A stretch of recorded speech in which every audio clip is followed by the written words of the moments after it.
Hello, I'm Brian Robertson, the founder of Holacracy, and I'm here to introduce you to a new kind of technology.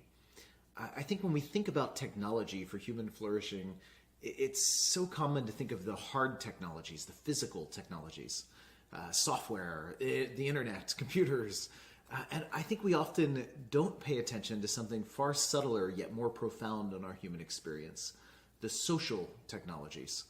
The kinds of things that define how we humans work together and live together and operate together.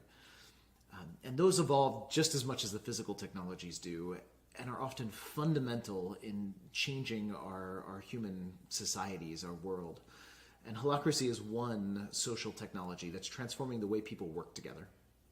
So let me share a story from where this came from. I am a pilot. I was a student pilot about 20 years ago, and when I was first learning to fly, it was time for my first cross-country solo flight. So this is the first time I'm in an airplane with no instructor, flying hundreds of miles away from my home airport.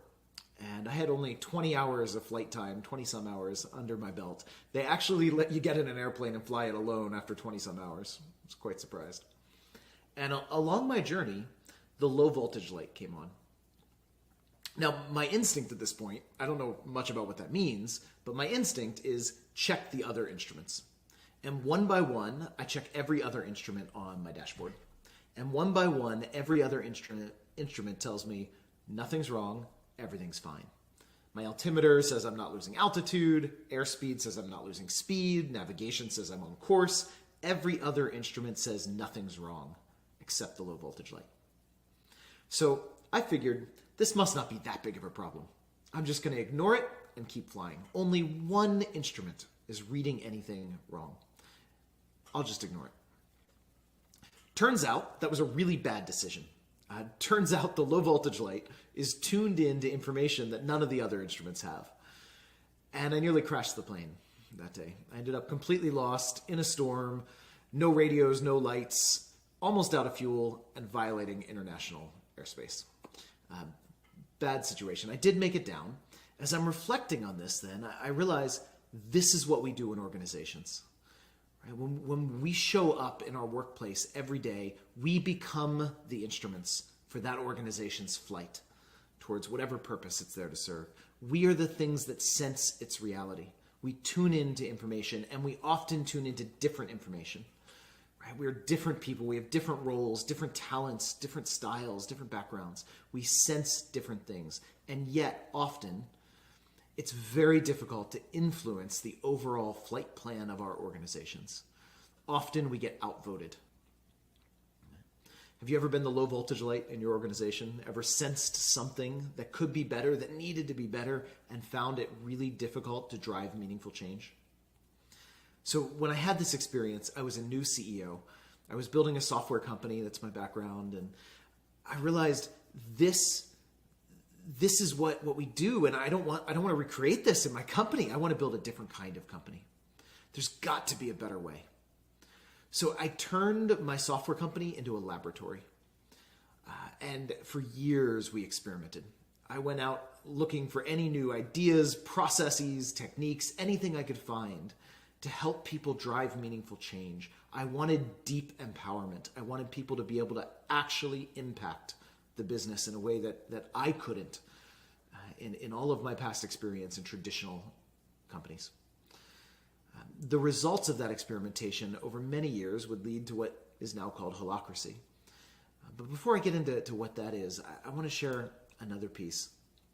I want to talk about the social technology of how we control flow of traffic. This is a different paradigm on the right than we see on the left. On the left is what we're used to, at least in parts of the world I'm familiar with, traffic lights.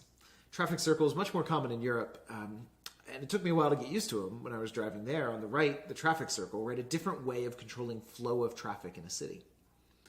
And these two are more than just different approaches for the same thing. They are that, but they come from a really different paradigm of control.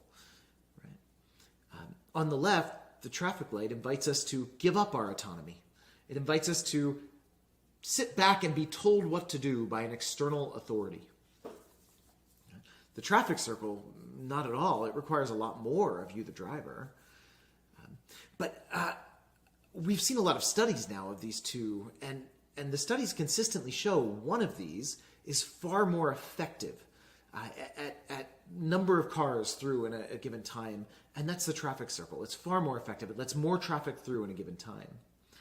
But another set of studies has looked at safety, right? And actually the traffic circle also wins here. It's just all around more effective. There's less accidents per car and more cars per minute of time going through this control mechanism.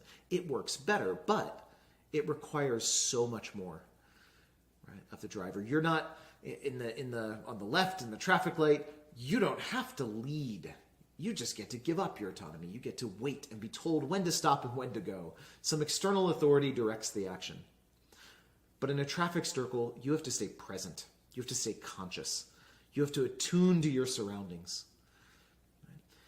You have to coordinate in real time with all these other drivers as they're doing the same thing. Each of you is leading your part in a complex system, in real time coordinating with everyone else. It's far more challenging. In a way, it's more chaotic, and yet it works better, all around better. Now, which of these two control paradigms looks more like the modern corporation? Right? I think it's far more the one on the left. Right? This is what I was trying to move away from as I was building a new paradigm, as I was looking for a different way to control in a company. I wanted something that empowered everyone to lead. It might be harder on people. It might require more from people. But I learned to drive in a traffic circle. I found that you can step up, you can figure it out. And I believed the same was true in our organizations. I believed that people, given the right framework, more often than not, would step up and figure out how to own and use more real power. How do we do that in a company? And what I found at the root of what I didn't want was the management hierarchy. Right? This is the way we're used to organizing companies. This is the way we've been doing it for quite some time. And there's nothing, I think, fundamentally wrong. This provides lots of valuable things. It gives us a way to break down work. It gives us a way to get alignment. Right? There's lots of benefits of organizing this way, and it worked great in the era in which it was invented. Right? The modern management hierarchy, the modern way of organizing, started in the industrial age. It matured up in the 1800s. And in the kind of companies and challenges we faced then, it was a beautiful solution. Right? At that point in time in human evolution, this structure, we needed more control. That's what it was built for. We needed more standardization around a common process. Right? We needed less deviation. We didn't need creativity. We didn't need adaptability. We didn't need to embrace change. We needed to control for change. That was the environment we had when this matured up. But that's not today's environment. Right? Today, we have environments where we need much more than standardization and control. We need creativity and adaptability. And we have people within these systems that want their passion used, that want to use their talents, use their creativity. In fact, I think in so many ways, management hierarchy is crushing the spirit out of people. It's crushing our innovation. It's crushing our desire to step up and lead. Holacracy is an alternative. Years of experimentation, what we found was we need the things a management hierarchy provides, but we don't necessarily need that way of getting them. We need alignment, of course. We need work breakdown. We need accountability. Right? We need these things. We even need some measure of control. But management hierarchy is not the only way of getting there. There are other ways. And holacracy is a framework for getting to those things without the same top-down command hierarchy and without the same limits. It's a different way of getting there, a new social technology for how we organize. And in many ways, it aligns with how life organizes. Right? If we look at my favorite example of an organization is the human body. Right? We have trillions of cells working together collaboratively, right? in alignment. And yet there's no CEO cell telling the others what to do. There's no management hierarchy, no command hierarchy of cells bossing around other cells. Every cell has autonomy. Right? Every cell has a boundary within which it controls itself. It self-manages, it self-organizes. There's no other cell that pokes in and structures the internals of a cell. It is its own boss, if you will. And yet, It has to exist within a system, a broader system that's highly structured, right? That aligns its effort. There's an organ there. The organ's job is not to micromanage the cells. It's to build on top of their autonomy to get to a larger function, right? The heart's job is not to boss around the muscle cells and nerve cells and blood cells. It's to build on top of them, to build a bigger function, a higher order function that integrates them into a larger whole, which itself is just a part of a cardiovascular system, which integrates those individual parts into a larger whole. This is life's way of organizing. This is how nature scales systems to deal with complexity in a way that is adaptable, that allows chaotic, turbulent environments to be navigated in a way that our current top-down business structures strain. They're becoming obsolete for the world we're in today. So how do we organize companies this way? How do we organize companies like life organizes, like nature organizes? How do we give autonomy at every level and yet integrate it in alignment in a broader level? It's not about throwing out structure. It's not about having no structure. That's one of the myths. Holacracy doesn't use management hierarchy, but that doesn't mean it doesn't use structure. Right? We just get to the structure differently. If anything, companies running with holacracy, and there are thousands of them in the world today, they are more structured, not less, than a management hierarchy. They just don't use managers to get to management. They have management without managers. They invite everyone on a team to be involved in the work that we typically think of as the management of the team, to create structure, to create clear boundaries and clear alignment and expectations of each other. Let me give you an example of how this works. Holacracy is a role-based framework. That means we break down work into little roles. This is a role I'm filling right now, our holacracy spokesperson role. In this role, I get to go share talks and share holacracy with the world. And my role has a purpose: crystallize and convey the holacracy brand, reveal its why to the world. Why holacracy? Right? Every role has a purpose. Holacracy is a purpose-driven system. I think for us humans to really feel our full potential and thrive in organizations, it's not enough to know what we do. We need to know why. We need to have our creativity unleashed, right? And to do that, we need to know the purpose we're trying to serve. So holacracy is a purpose-driven system. The company has a purpose that breaks down. Every team has a purpose, and every role has a purpose. This is one of about 20 roles I fill in my company. So I'm not stuck with one place in a management hierarchy. This is not a job description, right? I'm not stuck in just one place here with one function. I have many functions on many different teams. I fill roles on 5 different teams in my company. And my role, in addition to having a purpose, has some expectations or accountabilities on it. This tells others what they can expect of me, and it tells me what I get to lead in my role. And the fundamental empowering approach holacracy takes with this clarity is to say, when I have a role, I have the authority, the freedom to make any decision or take any action anywhere in the company, as long as there's no rule against it. And it doesn't matter whether I'm the founder or the newest hire. I have the authority to lead. I'm the CEO of my roles. Right? I don't have to wait for a big meeting. I don't have to talk and get everyone's buy-in. This is another myth, that when you throw out managers, decisions must be made in groups by consensus. And that's not true. That's what we do in management hierarchy. We call meetings for everything. We talk endlessly, and no decisions get made in many of them. Right? It's incredibly difficult when we default to consensus, which we do when we don't have clarity. Holacracy's goal is clarity. Who makes which decisions? What roles are there? What purposes do they serve? What expectations are on them? And then free people to lead their roles, as long as there's no rule against it. It's not to say there's no boundaries. We need boundaries. We need to know what we can't do so that we know what we can do. If you don't know your boundaries, you don't know your freedom. Right? So we need as much focus on clarifying the limits as clarifying the purposes and the freedoms. Here's an example of that, another role I work with. This role manages our website, and it has a domain on the website. Think of this as the property of the role.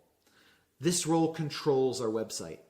So in my role of spokesperson, I can do anything I want, anything I need to, right, to get my job done. But if I want to mess with the website, I need to check in with whoever fills our web architect role and make sure I won't cause harm.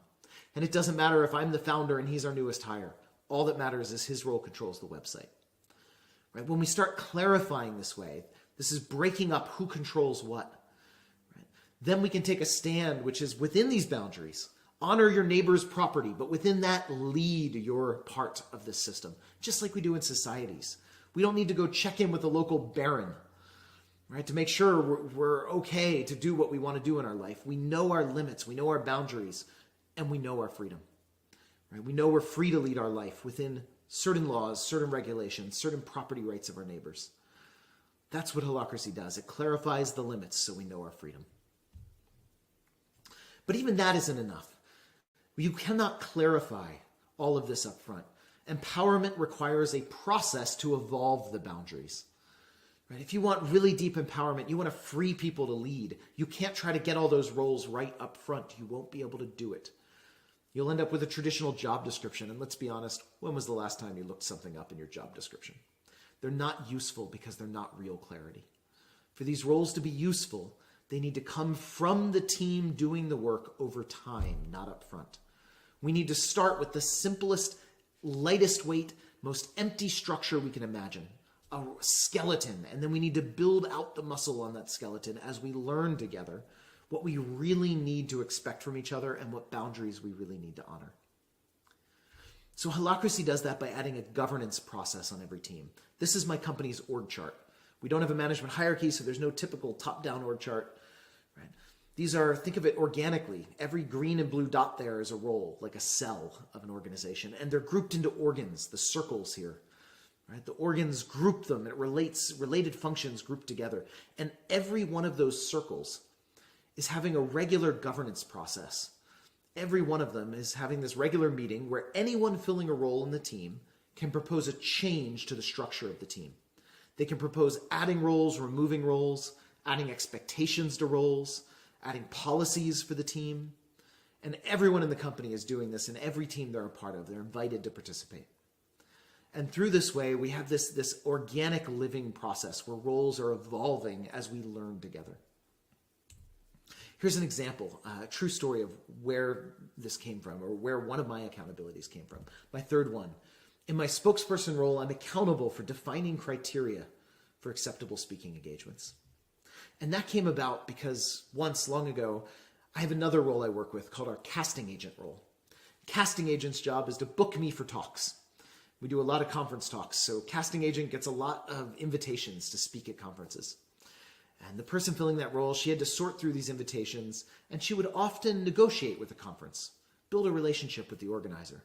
And then at the end of her process, she would present it to me, and I would often shoot it down. I'd say, nope, wrong audience, or not big enough, or whatever, I'm not going to go. And she felt so disempowered. She had spent all this time and energy, she had negotiated and built a relationship, and I shot it down at the end of the day. So she showed up in our governance meeting. And she said, I propose we add this expectation onto spokesperson. Because when we first created this role, it didn't have all these expectations. It was empty. It had one, a purpose and one expectation, a very high level one. So she proposed adding this because she said, if I knew your criteria, then I could assess them myself at the beginning of my process, not the end. And it took us 2 minutes in this meeting process to add that. There's a disciplined structure to this. There's a decision-making process in this meeting. It's a really cool process. It gives everyone a voice, but it's not consensus-based. It doesn't have the tyranny of consensus where everyone gets a voice, but nothing can get decided because you all have to agree. Right? I won't go into that in depth here. You can find more about it on our website. But in 2 minutes, she added this expectation, and then she was able to turn to me and say, so, when do you think you'll have that for me? Right? Give me an estimate. When will that be done? And the footnote to this story, I'm the founder of the company and a seasoned CEO before that, and she was our newest hire right out of college. In what companies do you know where the newest hire right out of college in 2 minutes can add an expectation onto the founder and then turn to him and say, so, when are you going to have that done for me by? And do that from a real issue she faced in her work so that she could get what she needed to actually be empowered, to lead her role and drive results. I think that's pretty remarkable. And she could do that partly because the rules of this governance process are captured in a constitution. Holacracy is a constitutional process. Right? This isn't just a new way of doing meetings. It's a new power structure. CEOs, when they adopt this, literally sign a constitution, taking their power from the king at the top of the management hierarchy into a constitutional process that defines a governance process, which then empowers all of the roles it creates. And the Constitution of Holacracy is an open source document used by thousands of companies now, really doing business differently, giving people real autonomy, real power, and yet real clarity and real restrictions, and giving everyone a way to hold each other accountable, to get alignment, to get clear expectations on each other, so we can all do the work of management, so we can all lead, so we can all be powerful together. And that, I think, is what ultimately is going to change our world. I really believe empowered people can change the world. I believe we need a new social technology for our organizations. So I hope this gives you a taste, a flavor of one new way to organize. If you'd like to learn more, please visit our website, holacracy.org. And you can learn a lot more about this new way of organizing and hear stories from the front line of all of the organizations changing their power structure in companies to unleash human spirit, human creativity, human flourishing. Thank you.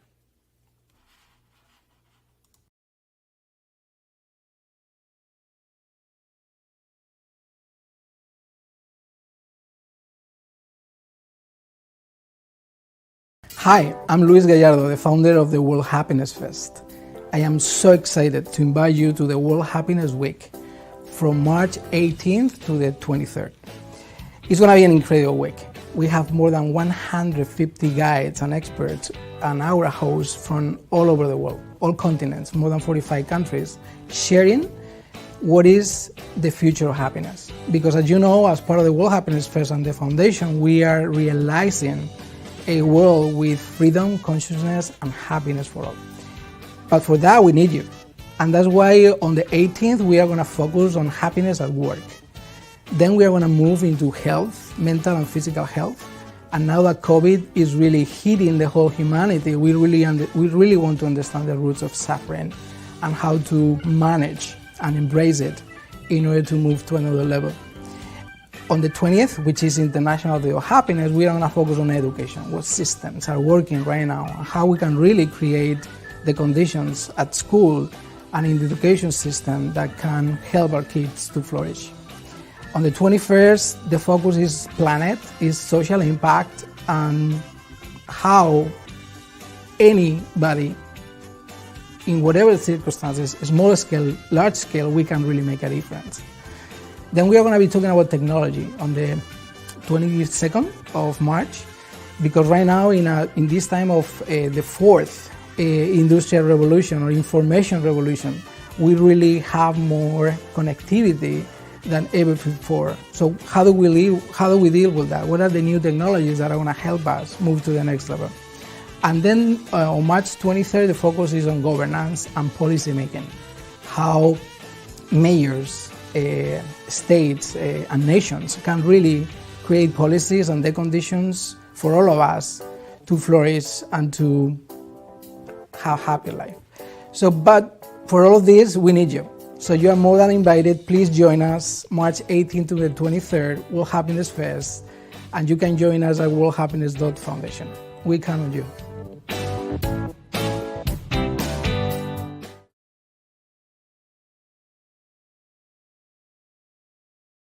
I was raised in the 80s, bricks in the place, these days were a madness. Nights were just crazy, looking back grateful for the man that it made me. All about the future, but I reminisce daily.